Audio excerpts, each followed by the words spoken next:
The Houston Cougars are entering year two with Connor Weigman at the helm, and they are going to have, I think, another really good season after surprising a lot of people last year. Now, this team last year went 10 and 3, 9 and 3 in the regular season. We predicted them to go 7 and 5, so we were just a little bit off, but we did think that they had a lot of potential for this past season. Overall, this was just a solid roster and they're returning a decent amount of that production. And most of that production is coming on the defensive side of the ball, with most of the secondary and linebackers returning, or at least the key contributors. Really, what they are losing defensively is their defensive line. And then offensively, they're losing four starters off that offensive line, as well as a starting running back and a couple of their wide receivers or tight ends. So still have a good solid core to build around, but we'll definitely need to bring in some uh higher ranked players or some upper class players that have a lot more experience that are maybe just a little bit better than some of the players they've had in recent memory. Now, recruiting wise, the number 38th ranked high school recruiting class and number 50 overall transfer portal. And I think that transfer portal ranking is more due to the fact that the talent wise, at least in terms of stars, is not particularly high, but they still brought in a lot of people through the portal. And overall, that is coming out to the number 44th overall recruiting ranking. But as for those additions, as I mentioned, the biggest concerns for this team are rebuilding that offensive line, defensive line, and that wide receiver room. And I think they did a very good job of addressing those three position groups through the transfer portal. You got Anthony Boswell coming in to help out in the interior of the offensive line after losing both their guards and their center. You got Ejiro Egadabare coming in on the defensive line from Yale, who I think can be a stud, especially considering that they had very good defensive linemen. Carlos Allen Jr. is going to the NFL draft, and I think he will be drafted fairly high. I'm not saying he's going to be like a first rounder. I don't know enough about him. We haven't done any mock drafts yet, but I definitely think that Houston has a very good defensive line, at least in the past couple of years, and I think he can be a pretty immediate impact on this team. Trent Walker coming in from Oregon State at the wide receiver position, just a big body guy that I think will give Connor Weigman another weapon to utilize. And then Drew Terrell coming in on the offensive tackle position. Again, just addressing a lot of those key needs. And I think that's ultimately what Houston needed to do if they want to kind of reciprocate that success that they had last season. So grades wise, talent's going to be at an A minus with the returning talent they have coming back, as well as who they got in the transfer portal. Obviously, it's not like your five stars or even any four stars, but still a pretty solid roster. Needs, it's going to be an A. I mean, just with the amount of people they're bringing in through the portal, especially at those key positions, I really can't see any reason why it should be any lower. It's very, very close to being an A plus. The only thing would be if they got even more players as potential backups at some of those positions. Because I mean, you have to keep in mind they did lose four offensive linemen, and they're bringing in four offensive linemen.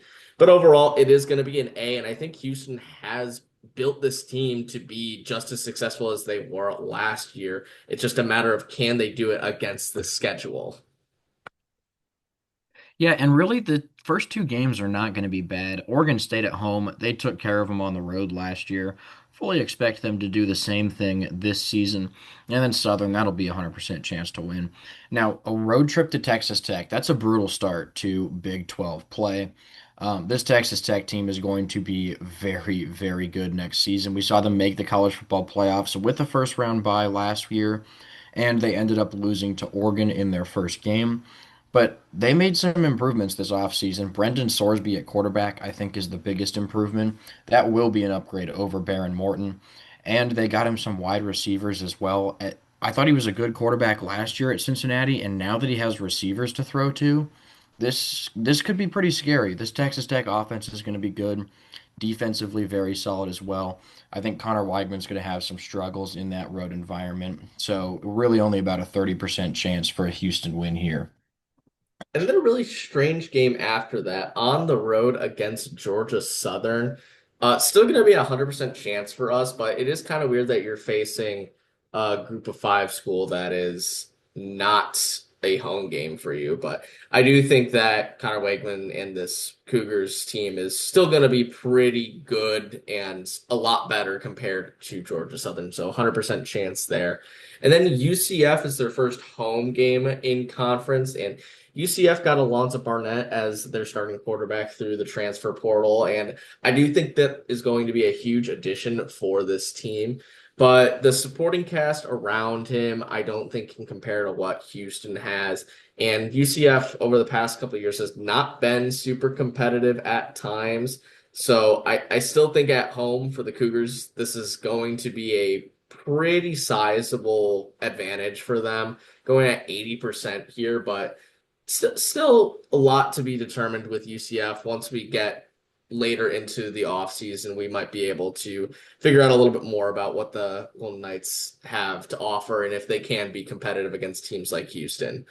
And then they are on the road against Kansas State, who returns Avery Johnson as their starting quarterback after a pretty lackluster year for the Wildcats as a team. A lot of people picked them to win the conference and be a representative in the college football playoffs, and they fell well short of those expectations. And now they need to retool a little bit around Avery Johnson.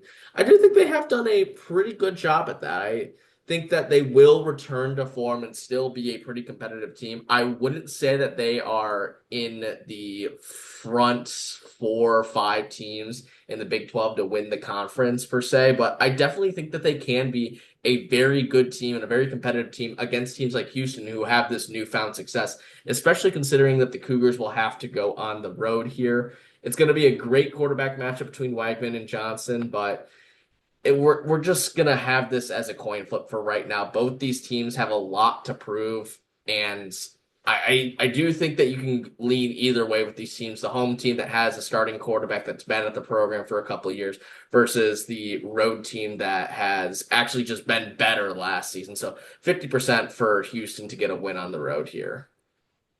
Yeah, and these next two games, I mean, this is a brutal stretch of 3 games for Houston, and I feel like it's going to be really hard for them to get out of these three without at least one, maybe even 2 losses. The next game is going to be Oklahoma State. A lot of people have been talking about the Cowboys. I was one of the first ones to do it after seeing their transfer portal class. And, North Texas was very solid last year. It's a lot of North Texas players. Drew Mestamaker, I think, was one of the best quarterbacks in the portal, though. And I think that's probably one of the biggest reasons that Oklahoma State is going to be much better than they were last season. I think this team has some legitimate potential in the conference. And the fact that they're going on the road and because, like Connor just been saying with Kansas State, this team is still very unproven. I mean, you're bringing in a new head coach. He's bringing all of his players, for the most part, with him. It's not necessarily a guarantee that it's going to work, though. So for now, we have to give Houston the nod here just because we know a little bit more about Houston. They have some consistency from their team last season, and they were just better last season. So that's the main reason we're favoring the Cougars at 55% at home there. Then it's a road trip to face Utah. Also, slightly going to face or favor Houston here. And that's mainly because Utah lost their head coach. They lost their offensive coordinator. Now, Devin Dampier coming back, that's going to be huge. I think that he is a very solid quarterback, absolutely can keep them in this game, match Connor Weigman's level of play. I think that talent-wise, they're very similar quarterbacks. And just overall, Houston does have a solid roster, and I really do think that their choice for head coach is going to be good enough. I think that this is still going to be a very solid Utah team, but I feel like Houston just did enough this offseason that they do deserve to be slight favorites even on the road here. This was close to being a 50-50 split for us, but we did just slightly favor the Cougars heading into that bye week. Now, after the bye week, it's a home matchup with Cincinnati. Really not too big on Cincinnati this year. No more Brendan Sorsby. He was the main reason that they had a solid season last year. And yeah, I just think they're going to fall off quite a bit. So really confident in Houston here coming back home after the bye week to win that one. And their last 4 games of the season after that bye week are actually pretty easy in comparison to that 3 game stretch that Jonah mentioned earlier with Kansas State, Oklahoma State, and Utah. And that starts with a road trip against Colorado as well. And kind of similar to Cincinnati, we don't think too highly of Colorado. There's potential that they might end up being the worst team in the Big 12. I know that Deion Sanders has still done a good job of recruiting because just of the program and the culture he has built, but that doesn't necessarily mean it's going to translate to success on the field. I think it was a one-off year with Shadur Sanders and Travis Hunter. And really, since then, I mean, we saw it last year. They were not very good. I don't think it's getting much better.